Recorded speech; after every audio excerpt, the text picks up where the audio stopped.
నమస్తే, welcome to Volga news. నేను భానుశ్రీ. సంధ్యా theatre ఘటనలో అల్లు అర్జున్ బెయిల్ పిటిషన్ పై తీర్పును నాంపల్లి కోర్టు వాయిదా వేసింది. అయితే వచ్చే నెల 3వ తేదీకి తీర్పును వాయిదా వేసినట్టు కోర్టు తెలిపింది. అయితే ఈరోజు Allu Arjun regular bail petition పై కూడా చిక్కడపల్లి పోలీసులు కౌంటర్ దాఖలు చేశారు.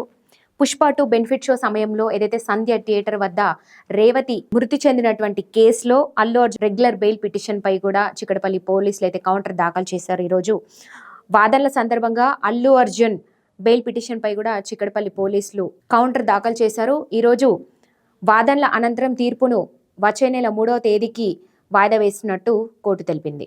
ఇక సంధ్య థియేటర్ కేసు ఘటనలో ఇప్పటికే అల్లు అర్జున్ మధ్యంతర బెయిల్ పై కూడా బయటన్న విషయం మనందరికీ తెలుసు. ప్రస్తుతం హైకోర్టు బెయిల్తో చెంచల్గూడ జైలు నుండి విడుదలైనటువంటి అల్లు అర్జున్ 13వ తేదీన అల్లు అర్జున్కి హైకోర్టు 4 వారాల మధ్యంతర బెయిల్ ఇచ్చిన విషయం కూడా మనందరికీ తెలుసు.